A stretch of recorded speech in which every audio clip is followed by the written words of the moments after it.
भारतवर्ष में एक प्रतापी और दानी राजा राज्य करता था। वह नित्य गरीबों और ब्राह्मणों की सहायता करता था। यह बात उसकी रानी को अच्छी नहीं लगती थी। वह ना गरीबों को दान देती, ना ही भगवान का पूजन करती थी और राजा को भी दान देने से मना किया करती थी।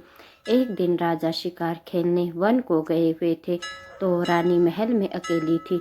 उसी समय बृहस्पति देव साधु भेष में राजा के महल में भिक्षा के लिए गए और भिक्षा मांगी। रानी ने भिक्षा देने से इनकार किया और कहा, हे साधु महाराज, मैं तो दान पुण्य से तंग आ गई हूँ। मेरा पति सारा धन लुटाते रहते हैं। मेरी इच्छा है कि हमारा धन नष्ट हो जाए, फिर ना रहेगा बाँस, ना बजेगी बांसुरी। साधु ने कहा, देवी तुम तो बड़ी विचित्र हो। धन संतान तो सभी चाहते हैं, पुत्र और लक्ष्मी तो पापी के घर भी होने चाहिए। यदि तुम्हारे पास अधिक धन है तो भूखों को भोजन दो, प्यासे के लिए प्याऊ बनवाओ, मुसाफिरों के लिए धर्मशालाएं खुलवाओ। जो निर्धन अपनी कुंवारी कन्याओं का विवाह नहीं कर सकते, उनका विवाह करा दो। ऐसे और कई काम हैं जिनके करने से तुम्हारा यश लोक परलोक में फैलेगा। परंतु रानी पर उपदेश का कोई प्रभाव न पड़ा। वह बोली, महाराज आप मुझे कुछ न समझाए। मैं ऐसा धन नहीं चाहती जो हर जगह बांटती फिरूं। साधु ने उत्तर दिया, यदि तुम्हारी ऐसी इच्छा है तो तथास्तु। तुम ऐसा करना कि बृहस्पतिवार को घर लीपकर पीली मिट्टी से अपना सिर धोकर स्नान करना, भट्टी चढ़ाकर कपड़े धोना। ऐसा करने से आपका सारा धन नष्ट हो जाएगा। इतना कहकर वह साधु महाराज वहाँ से आलोप हो गए। साधु के अनुसार कई बातों को पूरा करते हुए रानी को केवल 3 बृहस्पतिवार ही बीते थे कि उसकी समस्त धन संपत्ति नष्ट हो गई। भोजन के लिए राजा का परिवार तरसने लगा। तब एक दिन राजा ने रानी से बोला कि हे रानी, तुम यहीं रहो, मैं दूसरे देश को जाता हूँ, क्योंकि यहाँ पर सभी लोग मुझे जानते हैं, इसलिए मैं कोई छोटा कार्य नहीं कर सकता। ऐसा कहकर राजा परदेश चला गया। वहाँ वह जंगल से लकड़ी काट कर लाता और शहर में बेचता। इस तरह वह अपना जीवन व्यतीत करने लगा। इधर राजा के परदेश जाते ही रानी और दासी दुखी रहने लगी। एक बार जब रानी और दासी को 7 दिन तक बिना भोजन के रहना पड़ा तो रानी ने अपनी दासी से कहा, हे दासी, पास ही के नगर में मेरी बहन रहती है, वह बड़ी धनवान है, तू उसके पास जा और कुछ ले आ ताकि थोड़ी बहुत गुजर बसर हो जाए। दासी रानी की बहन के पास गई। उस दिन गुरुवार था और रानी की बहन उस समय बृहस्पतिवार व्रत की कथा सुन रही थी। दासी ने रानी की बहन को अपनी रानी का संदेश दिया, लेकिन रानी की बड़ी बहन ने कोई उत्तर नहीं दिया। जब दासी को रानी की बहन से कोई उत्तर नहीं मिला तो वह बहुत दुखी हुई और उसे क्रोध भी आया। दासी ने वापस आकर रानी को सारी बात बता दी। सुनकर रानी ने अपने भाग्य को कोसा। उधर रानी की बहन ने सोचा कि मेरी बहन की दासी आई थी, परंतु मैं उससे नहीं बोली, इससे वह बहुत दुखी हुई होगी। कथा सुनकर और पूजन समाप्त करके वह अपनी बहन के घर आई और कहने लगी, हे बहन, मैं बृहस्पतिवार का व्रत कर रही थी। तुम्हारी दासी मेरे घर आई थी, परंतु जब तक कथा होती है तब तक ना तो उठते हैं और ना ही बोलते हैं, इसलिए मैं नहीं बोली। कहो दासी क्यों गई थी? रानी बोली, बहन तुमसे क्या छिपाऊं, हमारे घर में खाने तक को अनाज नहीं था। ऐसा कहते कहते रानी की आंखें भर आई। उसने दासी समेत पिछले 7 दिनों से भूखे रहने तक की बात अपनी बहन को विस्तार पूर्वक सुना दी। रानी की बहन बोली, देखो बहन, भगवान बृहस्पति देव सबकी मनोकामना को पूर्ण करते हैं। देखो, शायद तुम्हारे घर में अनाज रखा हो। पहले तो रानी को विश्वास नहीं हुआ, पर बहन के आग्रह करने पर उसने अपनी दासी को अंदर भेजा तो उसे सचमुच अनाज से भरा एक घड़ा मिल गया। यह देखकर दासी को बड़ी हैरानी हुई। दासी रानी से कहने लगी, हे रानी, जब हमको भोजन नहीं मिलता तो हम व्रत ही तो करते हैं, इसलिए क्यों ना इनसे व्रत और कथा की विधि पूछ ली जाए ताकि हम भी व्रत कर सके। तब रानी ने अपनी बहन से बृहस्पतिवार व्रत के बारे में पूछा।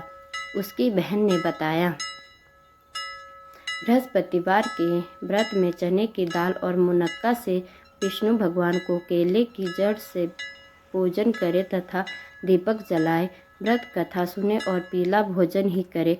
इससे बृहस्पति देव प्रसन्न होते हैं। व्रत और पूजन विधि बताकर रानी की बहन अपने घर को लौट गई। 7 दिन के बाद जब गुरुवार आया तो रानी और दासी ने व्रत रखा। गुड़साल में जाकर चना और गुड़ लेकर आई। फिर उससे केले की जड़ तथा विष्णु भगवान का पूजन किया। अब पीला भोजन कहाँ से आए, इस बात को लेकर दोनों बहुत दुखी थे। चूँकि उन्होंने व्रत रखा था, इसलिए बृहस्पति देव उनसे प्रसन्न थे। इसलिए वे एक साधारण व्यक्ति का रूप धारण कर 2 थालों में सुंदर पीला भोजन दासी को दे गए। भोजन पाकर दासी प्रसन्न हुई और फिर रानी के साथ मिलकर भोजन ग्रहण किया। उसके बाद वे सभी गुरुवार को व्रत और पूजन करने लगी। बृहस्पति भगवान की कृपा से उनके पास फिर से धन संपत्ति आ गई, परंतु रानी फिर से पहले की तरह आलस्य करने लगी। तब दासी बोली, देखो रानी, तुम पहले भी इस प्रकार आलस्य करती थी। तुम्हें धन रखने में कष्ट होता था, इस कारण सभी धन नष्ट हो गया, और अब जब भगवान बृहस्पति की कृपा से धन मिला है तो तुम्हें फिर से आलस्य होता है। रानी को समझाते हुए दासी कहती हैं कि बड़ी मुसीबतों के बाद हमने यह धन पाया है, इसलिए हमें दान पुण्य करना चाहिए, भूखे मनुष्य को भोजन कराना चाहिए और धन को शुभ कार्यों में खर्च करना चाहिए, जिससे तुम्हारे कुल का यश बढ़ेगा, स्वर्ग की प्राप्ति होगी और पितृ प्रसन्न होंगे। दासी की बात मानकर रानी अपना धन शुभ कार्यों में खर्च करने लगी, जिससे पूरे नगर में उसका यश फैलने लगा। बृहस्पतिवार व्रत कथा के बाद श्रद्धा के साथ आरती की जानी चाहिए। इसके बाद प्रसाद बांटकर उसे ग्रहण करना चाहिए। एक दिन राजा दुखी होकर जंगल में एक पेड़ के नीचे आसन जमाकर बैठ गया। वह अपनी दशा को याद करके व्याकुल होने लगा। बृहस्पतिवार का दिन था। एकाएक उसने देखा कि निर्जन वन में एक साधु प्रकट हुए। वह साधु वेश में स्वयं बृहस्पति देवता थे। लकड़हारे के सामने आकर बोले, हे लकड़हारे, इस सुनसान जंगल में तू चिंता मगन क्यों बैठा है? लकड़हारे ने दोनों हाथ जोड़कर प्रणाम किया और उत्तर दिया, महात्मा जी, आप सब कुछ जानते हैं, मैं क्या कहूँ। यह कहकर रोने लगा और साधु को अपनी आत्मकथा सुनाई। महात्मा जी ने कहा, तुम्हारी स्त्री ने बृहस्पति के दिन बृहस्पति भगवान का निरादर किया है, जिसके कारण रुष्ट होकर उन्होंने तुम्हारी यह दशा कर दी। अब तुम चिंता को दूर करके मेरे कहने पर चलो तो तुम्हारे सब कष्ट दूर हो जाएंगे और भगवान पहले से भी अधिक संपत्ति देंगे। तुम बृहस्पति के दिन कथा क्या करो, 2 पैसे के चने मुनक्का लाकर उसका प्रसाद बनाओ और शुद्ध जल से लोटे में शक्कर मिलाकर अमृत तैयार करो। कथा के पश्चात अपने सारे परिवार और सुनने वाले प्रेमियों में अमृत व प्रसाद बांटकर आप भी ग्रहण करो। ऐसा करने से भगवान तुम्हारी सब मनोकामनाएं पूरी करेंगे। साधु के ऐसे वचन सुनकर लकड़हारा बोला, हे प्रभु, मुझे लकड़ी बेचकर इतना पैसा नहीं मिलता जिससे भोजन के उपरांत कुछ बचा सकूं। मैंने रात्रि में अपनी स्त्री को व्याकुल देखा है। मेरे पास कुछ भी नहीं है जिससे मैं उसकी खबर मंगा सकूं। साधु ने कहा, हे लकड़हारे, तुम किसी बात की चिंता मत करो। बृहस्पति के दिन तुम रोजाना की तरह लकड़ियां लेकर शहर को जाओ। तुमको रोज से दुगुना धन प्राप्त होगा, जिससे तुम भली भांति भोजन कर लोगे तथा बृहस्पति देव की पूजा का सामान भी आ जाएगा। इतना कहकर साधु अंतर्ध्यान हो गए। धीरे धीरे समय व्यतीत होने पर फिर वही बृहस्पतिवार का दिन आया। लकड़हारा जंगल से लकड़ी काटकर किसी शहर में बेचने गया। उसे उस दिन और दिन से अधिक पैसा मिला। राजा ने चना गुड़ आदि लाकर गुरुवार का व्रत किया। उस दिन से उसके सभी क्लेश दूर हुए, परंतु जब दोबारा गुरुवार का दिन आया तो बृहस्पतिवार का व्रत करना भूल गया। इस कारण बृहस्पति भगवान नाराज हो गए। उस दिन उस नगर के राजा ने विशाल यज्ञ का आयोजन किया तथा शहर में यह घोषणा करा दी कि कोई भी मनुष्य अपने घर में भोजन न बनावे और न आग जलावे। समस्त जनता मेरे यहाँ भोजन करने आवे। इस आज्ञा को जो न मानेगा उसे फांसी की सजा दी जाएगी। इस तरह की घोषणा संपूर्ण नगर में करवा दी गई। राजा की आज्ञानुसार शहर के सभी लोग भोजन करने गए, लेकिन लकड़हारा कुछ देर से पहुंचा, इसलिए राजा उसको अपने साथ घर ले गए और ले जाकर भोजन करा रहे थे तो रानी की दृष्टि उस खूंटी पर पड़ी जिस पर उसका हार लटका हुआ था। वह वहां पर दिखाई नहीं दिया। रानी ने निश्चय किया कि मेरा हार इस मनुष्य ने चुरा लिया है। उसी समय सिपाहियों को बुलाकर उसको कारागार में डलवा दिया। जब लकड़हारा कारागार में पड़ गया और बहुत दुखी होकर विचार करने लगा कि ना जाने कौन से पूर्व जन्म के कर्म से मुझे यह दुख प्राप्त हुआ है, और उसी साधु को याद करने लगा जो कि जंगल में मिला था। उसी समय तत्काल बृहस्पति देव साधु के रूप में प्रकट हुए और उसकी दशा को देखकर कहने लगे, अरे मूर्ख, तूने बृहस्पति देव की कथा नहीं करी, इस कारण तुझे दुख प्राप्त हुआ है। अब चिंता मत कर, बृहस्पतिवार के दिन कारागार के दरवाजे पर 4 पैसे पड़े मिलेंगे, उनसे तू बृहस्पति देव की पूजा करना, तेरे सभी कष्ट दूर हो जाएंगे। बृहस्पति के दिन उसे 4 पैसे मिले। लकड़हारे ने कथा कही। उसी रात्रि को बृहस्पति देव ने उस नगर के राजा को स्वप्न में कहा, हे राजा, तुमने जिस आदमी को कारागार में बंद कर दिया है वह निर्दोष है, वह राजा है, उसे छोड़ देना। रानी का हार उसी खूंटी पर लटका है। अगर तू ऐसा नहीं करेगा तो मैं तेरे राज्य को नष्ट कर दूंगा। इस तरह रात्रि के स्वप्न को देखकर राजा प्रातःकाल उठा और खूंटी पर हार देखकर लकड़हारे को बुलाकर क्षमा मांगी तथा लकड़हारे को योग्य सुंदर वस्त्र आभूषण देकर विदा कर दिया। बृहस्पति देव की आज्ञा अनुसार लकड़हारा अपने नगर को चल दिया। राजा जब अपने नगर के निकट पहुंचा तो उसे बड़ा आश्चर्य हुआ। नगर में पहले से अधिक बाग, तालाब, कुएं तथा बहुत सी धर्मशालाएं, मंदिर आदि बन गई हैं। राजा ने पूछा, यह किसका बाग और धर्मशाला है? तब नगर के सब लोग कहने लगे, यह सब रानी और बांदी के हैं। तो राजा को आश्चर्य हुआ और गुस्सा भी आया। जब रानी ने यह खबर सुनी कि राजा आ रहे हैं तो उन्होंने बांदी से कहा कि हे दासी, देख, राजा हमको कितनी बुरी हालत में छोड़ गए थे। हमारी ऐसी हालत देखकर वह लौट ना जाए, इसलिए तू दरवाजे पर खड़ी हो जा। आज्ञानुसार दासी दरवाजे पर खड़ी हो गई। राजा आए तो उन्हें अपने साथ लिवा लाई। तब राजा ने क्रोध करके अपनी रानी से पूछा कि यह धन तुम्हें कैसे प्राप्त हुआ है? तब उन्होंने कहा, हमें यह सब धन बृहस्पति देव के इस व्रत के प्रभाव से प्राप्त हुआ है। राजा ने निश्चय किया कि 7 रोज बाद तो सभी बृहस्पति देव का पूजन करते हैं, परंतु मैं प्रतिदिन में 3 बार कहानी तथा रोज व्रत क्या करूँगा। अब हर समय राजा के दुपट्टे में चने की दाल बंधी रहती थी तथा दिन में 3 बार कहानी कहता। एक रोज राजा ने विचार किया कि चलो अपनी बहन के यहाँ हो आवे।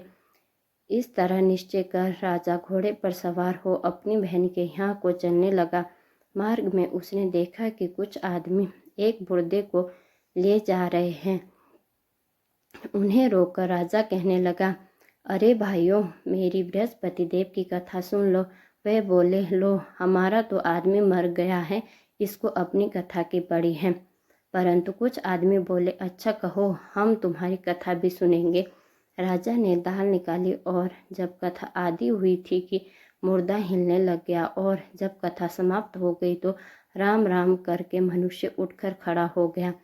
आगे मार्ग में उसे एक किसान खेत में हल चलाता मिला। राजा ने उसे देख और उससे बोले, अरे भैया, तो मेरी बृहस्पतिवार की कथा सुन लो। किसान बोला, जब तक मैं तेरी कथा सुनूंगा तब तक 4 हरिया जोत लूँगा। जा, अपनी कथा किसी और को सुनाना। इस तरह राजा आगे चलने लगा। राजा के हटते ही बैल पछाड़ खाकर गिर गए तथा किसान के पेट में बड़ी जोर का दर्द होने लगा। उस समय उसकी माँ रोटी लेकर आई। उसने यह देखा तो अपने पुत्र से सब हाल पूछा और बेटे ने सभी हाल कह दिया। तो बुढ़िया दौड़ी दौड़ी उस घुड़सवार के पास गई और उससे बोली कि मैं तेरी कथा सुनूंगी, तू अपनी कथा मेरे खेत पर चलकर ही सुनाना।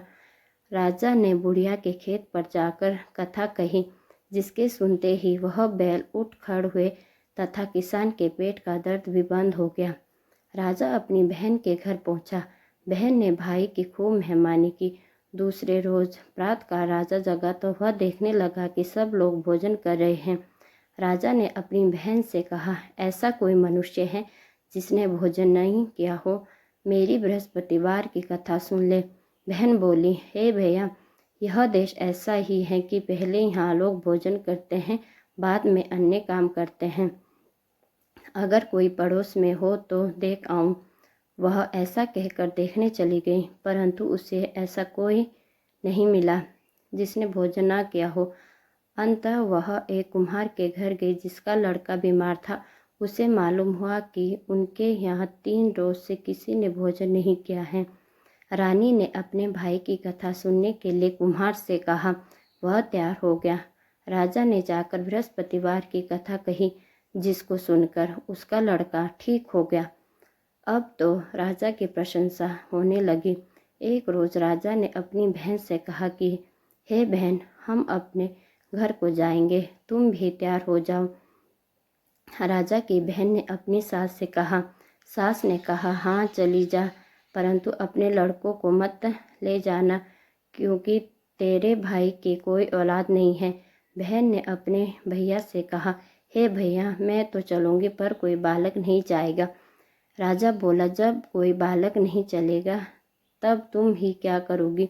बड़े दुखी मन से राजा अपने नगर को लौट आया। राजा ने अपनी रानी से कहा, हम निर्वंशी हैं, हमारा मुंह देखने का धर्म नहीं है और कुछ भोजन आदि नहीं किया। रानी बोली, हे प्रभु, बृहस्पति देव ने हमें सब कुछ दिया है, वह हमें औलाद अवश्य देंगे। उसी रात को बृहस्पति देव ने राजा से स्वप्न में कहा, हे राजा, उठ, सभी सोच त्याग दे, तेरी रानी गर्भ से है। राजा की यह बात सुनकर बड़ी खुशी हुई। 9वें महीने में उसके गर्भ से एक सुंदर पुत्र पैदा हुआ। तब राजा बोला, हे रानी, स्त्री बिना भोजन के रह सकती है, पर बिना कहे नहीं रह सकती। जब मेरी बहन आवे तुम उससे कुछ कहना मत। रानी ने सुनकर हाँ कर दिया। जब राजा की बहन ने यह शुभ समाचार सुना तो वह बहुत खुश हुई तथा बधाई लेकर अपने भाई के यहाँ आई। तभी रानी ने कहा, घोड़ा चढ़कर तो नहीं आई, गधा चढ़ी आई। राजा की बहन बोली, भाभी, मैं इस प्रकार ना कहती तो तुम्हें औलाद कैसे मिलती? बृहस्पति देव ऐसे ही हैं, जैसे जिसके मन में कामनाएं हैं सभी को पूर्ण करते हैं। जो सद्भावना पूर्वक बृहस्पतिवार का व्रत करता है एवं कथा पढ़ता है अथवा सुनता है, दूसरों को सुनाता है, बृहस्पति देव उसकी सभी मनोकामना पूर्ण करते हैं। इसी के साथ बृहस्पति देव व्रत कथा समाप्त होती है। जय माता दी। वीडियो पसंद आए तो लाइक शेयर करें और चैनल को सब्सक्राइब करें।